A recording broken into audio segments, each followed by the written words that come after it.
जंतर मंतर पर कॉकरोच जनता पार्टी के नेतृत्व में चल रहे छात्र आंदोलन को लेकर विवाद लगातार गहराता जा रहा है। पहले संसद चलो मार्च के दौरान छात्रों पर कथित लाठीचार्ज और बल प्रयोग के आरोप लगे, फिर मामला सुप्रीम कोर्ट पहुंचा और अब दिल्ली हाई कोर्ट में पुलिस की कथित निगरानी और वीडियोग्राफी को चुनौती दी गई। इस पूरे घटनाक्रम ने एक बड़ा सवाल भी खड़ा कर दिया है।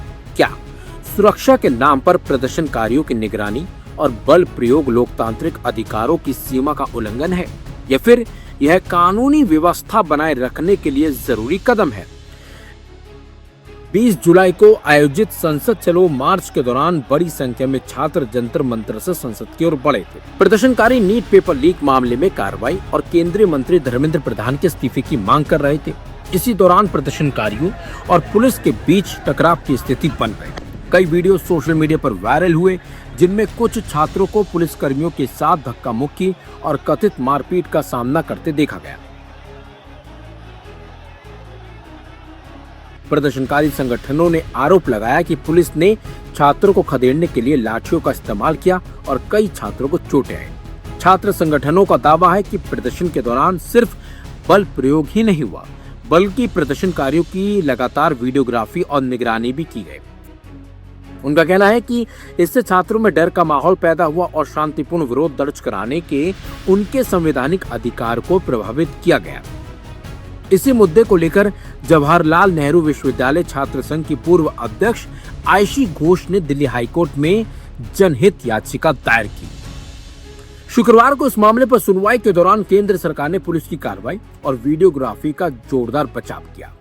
सॉलिसिटर जनरल तुषार मेहता ने अदालत में कहा कि जब किसी स्थान पर बड़ी संख्या में लोग इकट्ठा होते हैं और अप्रिय घटना की आशंका होती है, तो सुरक्षा कारणों से वीडियोग्राफी करना आवश्यक हो जाता है। ये प्रक्रिया केवल सीजीपी के प्रदर्शन तक सीमित नहीं है, बल्कि देश में होने वाले लगभग सभी बड़े प्रदर्शनों में अपनाई जाती है। तुषार मेहता ने निजता के अधिकार के सवाल पर टिप्पणी करते हुए आगे कहा कि सोशल मीडिया के दौर में सार्वजनिक स्थलों पर आयोजित प्रदर्शनों के दौरान निजता का दावा करना उचित नहीं है। प्रदर्शन स्थलों पर मीडिया संस्थान, यूट्यूब चैनल और सोशल मीडिया इन्फ्लुएंसर खुले तौर पर वीडियो रिकॉर्डिंग करते हैं। ऐसे में पुलिस द्वारा सुरक्षा के उद्देश्य से किए जाने वाली रिकॉर्डिंग को अवैध नहीं माना जा सकता। लेकिन विवाद केवल वीडियोग्राफी तक सीमित नहीं है। विपक्षी दलों और छात्र संगठनों का कहना है कि अगर रिकॉर्डिंग सुरक्षा के लिए की गई थी, तो फिर उन वीडियो में दिखाई देने वाली कथित मारपीट और बल प्रयोग की जांच क्यों नहीं होनी चाहिए। उनका तर्क है कि अगर पुलिस के पास पूरे घटनाक्रम की रिकॉर्डिंग मौजूद है, तो उससे ये स्पष्ट किया जा सकता है कि पहले हिंसा किस तरफ से हुई और क्या छात्रों के खिलाफ आवश्यकता से ज्यादा बल प्रयोग किया गया। दिल्ली हाईकोर्ट ने सुनवाई के दौरान ये भी उल्लेख किया कि पुलिस की कथित हिंसा और निगरानी से जुड़ी 2 अन्य याचिकाएं पहले से 11 सितंबर को सूचीबद्ध है। हालांकि याचिकाकर्ता की ओर से वरिष्ठ अधिवक्ता नंदिता राव ने दलील दी है कि यह मामला अन्य याचिकाओं से अलग है और इसमें निजता, अभिव्यक्ति की स्वतंत्रता और शांतिपूर्ण प्रदर्शन के अधिकार जैसे महत्वपूर्ण संवैधानिक प्रश्न शामिल हैं।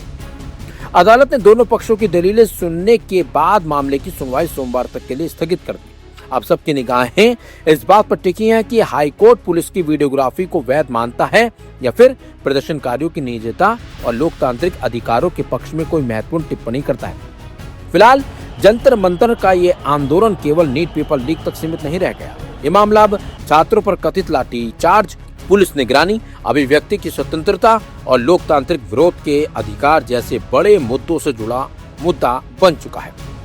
आने वाले दिनों में दिल्ली हाईकोर्ट और सुप्रीम कोर्ट की सुनवाई यह तय कर सकती है कि सार्वजनिक प्रदर्शनों के दौरान सुरक्षा और नागरिक अधिकारों के बीच संतुलन की रेखा आखिर कहां खींची जानी चाहिए।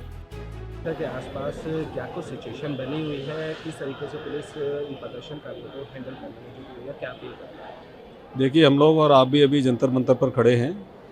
जो सिचुएशन है वो नॉर्मल है। जो गैदरिंग कल थी आज उससे कम है।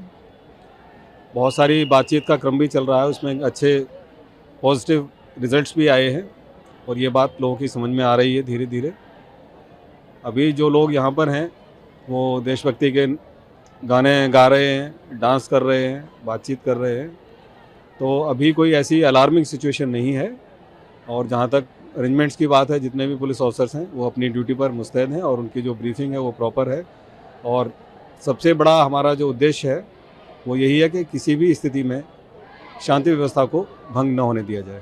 सर, नगर प्रदर्शनकारियों से कि शांति बनाए रखें, हालांकि सिचुएशन पहले से पुलिस के कंट्रोल में है, लेकिन पूरे तरीके से लगभग कितने अभी प्रोटेस्टर्स आसपास में चल रहे हैं? अभी के आकलन के हिसाब से करीब 7-8 हज़ार लोग यहाँ पर हैं। ये संख्या पहले बहुत ज़्यादा हुआ करती थी, लेकिन धीरे धीरे जिस तरह प्रोटेस्ट इवॉल्व हो रहा है तो उसमें बहुत सारे लोगों का मोह भंग भी हो रहा है। अभी कई बच्चों से बात हुई जो बाहर से आए थे, उन्होंने कहा कि अब हम वापस जा रहे हैं। और जहाँ तक हमारी अपील की बात है तो हमारी अपील का असर भी पड़ा है, लोगों ने हमारी बात पर ध्यान दिया है और कल के बाद से कोई ऐसी घटना नहीं हुई है जैसे हम कह सकें कि अप्रिय घटना यहाँ पर कोई हुई है। तो इसी तरह के अरेंजमेंट को हम लोग सारी हमारे जितनी भी फोर्स है मिलकर इसको मेंटेन करेंगे।